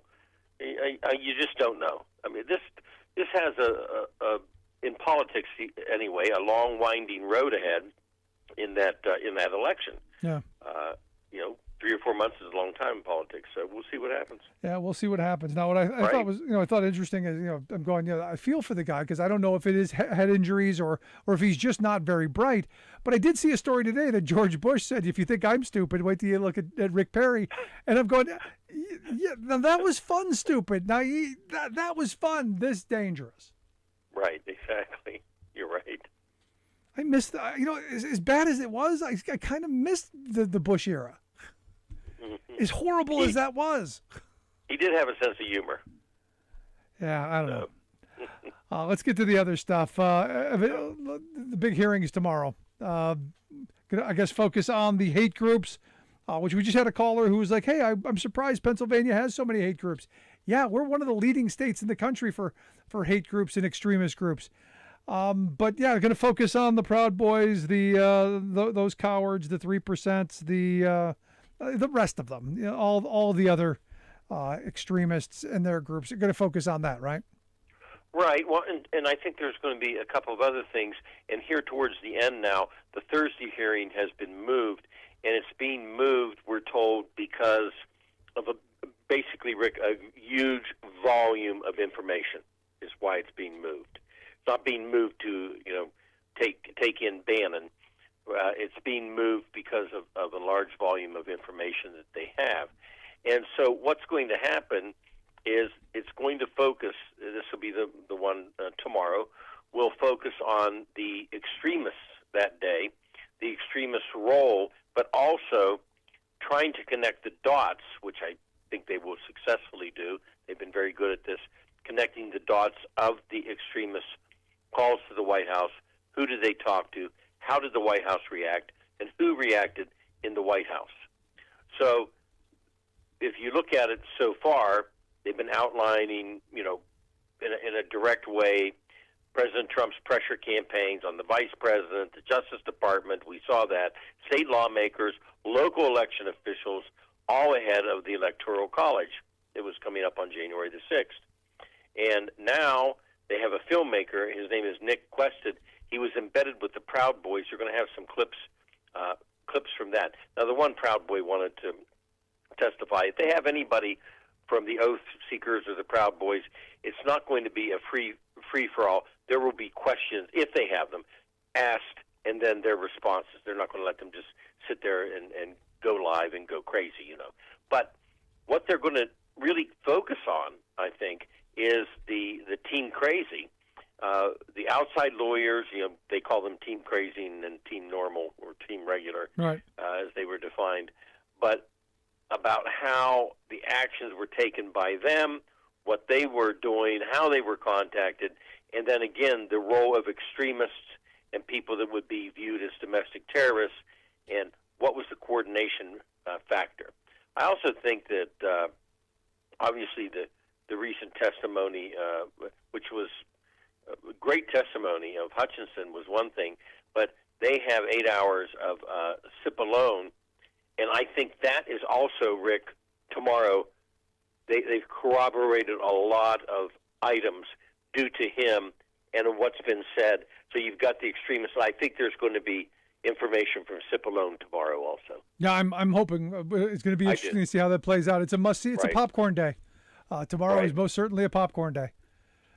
And it will be good. They've run these hearings. As you know, I wasn't hot at all on the way these hearings were going, and when they started this direction and laying it out, starting with just two of the members speaking, now more members are interacting. They did it the right way. They've set this up, I think, the correct way, and these next couple of hearings, I think, will be very, very interesting. Again, coming at the end of Cipollone is going to be something that's going to be of value to the committee. What do you make of the story? On kind of a different front of this Justin Clark, this Trump attorney, that evidently is claiming what the story is that Trump never invoked executive privilege for Steve Bannon to stop him from testifying. Well, right. I mean, that they're saying that Trump's lawyer told FBI Bannon told the FBI that Bannon's executive privilege was bogus. Now, I find that fascinating. Now, I'm assuming that there was something or somewhere in writing, but the prosecutors have revealed, and of course, the Department of Justice today said that they don't accept. Bannon's trying to pull one over on everybody. They are not relenting on the indictment of his, fighting the subpoena. But the Department of Justice prosecutors revealed that President Trump's lawyer, as you just said, Justin Clark, was interviewed by FBI investigators. And that was on June 29th. And according to the story, the Department of Justice revealed the interview had taken place early Monday through a court filing, and it was related to the criminal contempt case against Steve Bannon. And so Clark has contradicted all the statements made by Bannon. Now, that's interesting, isn't it? Yeah. No, I mean, your lawyer contradicts, the lawyer, the Trump lawyer, contradicts all the statements that you make, that you had executive privilege when you're in there indicted, and your argument during the phase of this proceeding is going to be, well, I had executive privilege. Meanwhile, the lawyer's saying, no, he didn't. He never did. Wouldn't it be quite interesting if Bannon's the one that ends up under the bus? I know. I thought about that. Are you finding it as interesting as I am that these judges are not giving any leniency on people testifying? Lindsey Graham's going to have to testify. Trump had to cancel a rally, in North Carolina because they're going to have to testify on a paid rally, not just any rally, one that he was going to make some money off of. That he, the dumb junior, Ivanka, they've all got to testify under oath on Friday. So they had to cancel this rally that they were going to make money on. Mm-hmm. Right. Now, then, by the way, Bannon's attorney provided a letter to the January 6th committee, and that letter from Trump tells Bannon, and the quote is, if an agreement on a time and place for your testimony, I will waive executive privilege for you, which allows you to go in and testify truthfully and fairly, which then you have to go back and say, then why did Trump's attorney say he never had it, and Trump says he's going to waive something that supposedly he never gave to Bannon in the first place? I mean, just none of it adds up. No, and do you think there's a point where you go, they're just trying to make a mockery of the entire system and cause as much chaos as possible, kind of in the Roy Cohn kind of frame? Right. Well, look, Bannon's going to try to make money off of this, number one. And then number two, I'm not so sure. I mean, I think Cipollone is the big fish here. Bannon was on the ouch. He was one of the ones that got fired. And then after that, of course, they had to make nice because Rudy was doing his thing of overturning elections. They needed Bannon to, use all his networking, to make statements. But I think at this point in time, this is Bannon trying to basically save Bannon, and number two, make some money off of it. So, big question: does anybody go to jail yet? Are we still thinking nobody goes to jail? Anybody accountable? Are we still? Where are we handicapping this? Well, it's not going to happen to anybody at the highest level, which would be Trump himself. That's not going to happen. I often think, every once in a while there's somebody that doesn't cross their T's and dot their I's.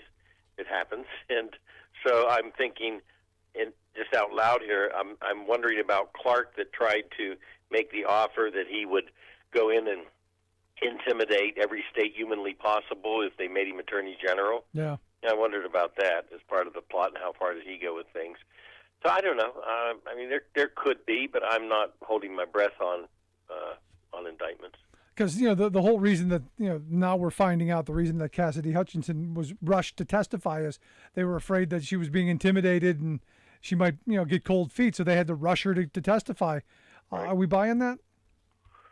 Well, I think that has a lot of backing to it because, look, there's phone calls made. I mean, if anybody should get indicted, it would be Rudy Giuliani. I mean, if anybody deserved to be indicted above other people, it would be Rudy. I mean, he just deserves it just because he's Rudy, in the way he acts. Just out of general principle, yeah. Out of general principle, just do it. And by the way, they won't get a lot of resistance from Republicans either on it. But they made phone calls, and Giuliani, and we have friends in high places. I mean, this was the whole tactic. But I think with Hutchinson, I think they did have to bring her in because it's one of those things where she might start to get the messages from friends of friends who say, you've got a great career going here. If you you just keep your cool a little bit. There's all kinds of possibilities for you. That could have been out there because she was, in my opinion, one of the best key witnesses to start this moving. With, of course, Cipollone coming in and I agree. And testifying. No, I agree. Yeah, and absolutely. by the way, kind of the Secret Service disputing her, that kind of went real quiet, didn't it? Yeah, no, it's amazing. But yeah, that Cassidy Hutchinson, she most certainly was one of the most credible witnesses, if not the most credible witness of the whole thing. Right. This whole period. I listened to the Rick Smith Show here with former Congressman Bob Ney talking about the top stories of the day. I got to get your thoughts on the F Channel and their big push today. Gas prices, as you know, have been coming down the last 27 days in a row. They've been going down. But Fox News cares about mom and pop, and evidently for them, gas prices coming down too fast. Too fast. Joe Biden is destroying the mom and pop gas stations by lowering gas prices too fast, Bob. Right. Too fast. Fox News actually says that falling fuel prices are bad for the gas station owners. And I'm not so sure a local gas station owner, by the way, would stand there, seriously, and make this statement. This is bad for me. I don't think they would. There's another thing here, too. Who are we talking about, gas station owners? How many are out there? None. I mean, think about it. There are no more mom and pop gas stations. Yeah. How many are out there? They're all really? now these the giant conglomerates. In my area, it's either Sheetz or Rudders. You go out east, it's Wawa. They're these right. big conglomerates. There's no Joe at the gas station working 12 hours a day going home and right. with his jelly bucket. That's a thing of the past. And oh, by the way, for those who don't know, most gas stations don't make any money off of gas. They make money off you buying snacks and water. So when you buy the water that costs more than the gallon of gas, that's how they make their money. Right. And again, there's not the old mom and pops like you're saying. And so I'm sure that these owners, quote, which would be the actual oil companies, I'm sure they are upset probably that it's going down a little bit too fast. So then by mom and pop, they mean ExxonMobil. Right. Okay, so then now if we're talking that, then yes, mom and pop, ExxonMobil are very upset. So then right. they are then absolutely accurate. Right. Now, they divide this because technically they will say, Fox will, that 60% of the retail stores are owned by an individual or a family that owns a single store. Well, that's a bit misleading because a family can own X amount of Sheetz or X amount of Duke and Duchess. So they might say, well, a family owns 60% of the wealth in this country. Exactly. The Walton family owns, half the wealth in the country. Yeah, a family. Right. Yeah, totally disingenuous. You're absolutely right. But final thing, prediction for tomorrow. What are we expecting? With the committee? Yeah, what are we expecting? I think that they're going to link the extremists to the White House. They're going to link phone calls to the White House. They're going to link action within the White House. And I think that the issue of Cipollone is going to be brought out. Clips. I think there'll be clips of him that will be shown. And I think that he will corroborate a lot of this issue with the extremists. I think he will corroborate. I don't think they talk to him. Yeah. I think they talk to other people. So I think that'll be part of it. All right. Will there be another laptop for Hunter Biden? Another one? I mean, need a distraction. Oh, I was going to say that to create another. No, I don't. And I'm not even going to give them any credence. I received, because I do from people, I received these headlines about Hunter Biden in these, quote, legitimate newspapers that really don't exist. Yeah. And they're emailing these things with these headlines, and I'm like, and I called up one of the people doing it. I'm like, where do you get these from? Yeah. They pull it out of the dark side of the moon. I said, no, they're not real. No, they aren't. All right. Appreciate it, man. Good All stuff, right. Bob. As you, Rick. always, good stuff. Appreciate the time. Our good friend Bob Ney. I'm expecting something to go trending on the big Twitters tomorrow as the distraction. Maybe another caravan going to come around. Maybe another gas station story. Maybe they'll find the welfare queen. Maybe the small family farmer who lost the farm due to the estate tax. Maybe they will find a mom and pop gas station. Or maybe it will be ExxonMobil who is upset that they're losing all of their wealth. Maybe that is what it's going to be. But expect a distraction. Nonetheless, gonna have to have it. Because I'm expecting an explosive testimony tomorrow. I am, like Bob said, expecting there to be a direct link from the White House to these extremist groups. Because to me, what's interesting is the amount of control that was shown. And you go, but Rick, they didn't. It was a riot. They were out of control. Yeah. They defecated on the floor. They urinated on desks. They tore stuff up. But there's a part of me. Now, look, I don't think they're all that bright. But there's part of me that goes, why didn't they continue to go forward? Why didn't they continue to move ahead? Why did they stop where they did? Now, was it because Ashley Babbitt was shot and killed? Could be. But I got to tell you, we now know that they were armed, and the police knew that they were outgunned. The Capitol Police knew they were outgunned. So I'm not quite so sure that's it. I'm wondering, as I have thought all along, that this was all a staged event to get just enough to get Mike Pence out of town, to get just enough to stop the certification of the election, just enough to declare martial law, blame it on Black Lives Matter, to do a bunch of the things that they needed to do to legitimize without actually hanging a vice president. Why didn't they go find a congressperson? Why didn't they hang someone? Because I don't think that was the mission. And I think the people who were really in control, because look, there were the dupes and the morons and the idiots. And there are some videotapes out there of, the one guy crying, I thought we were good guys. I didn't mean it. I thought I was a good guy. No, you weren't. You're an idiot.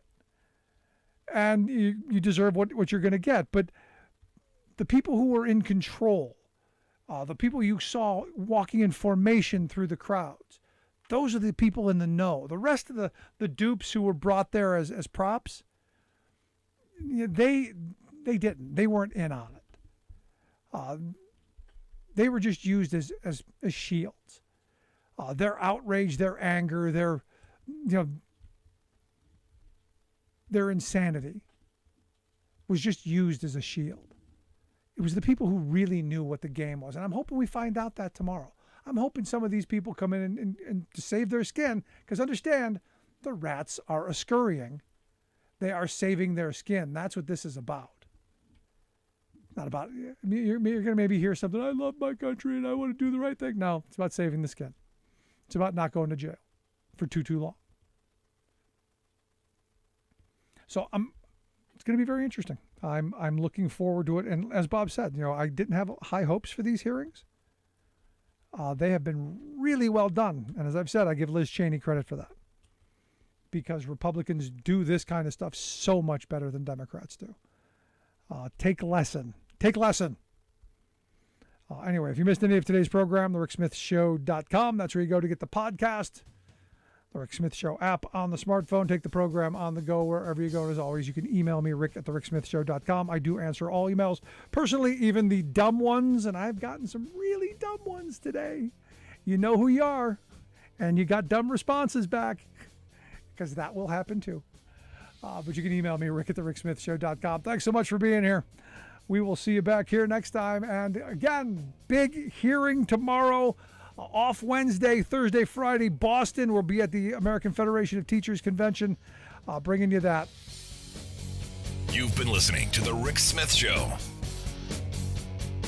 Email Rick at rick@thericksmithshow.com. Until next time, this has been The Rick Smith Show, where working people come to talk.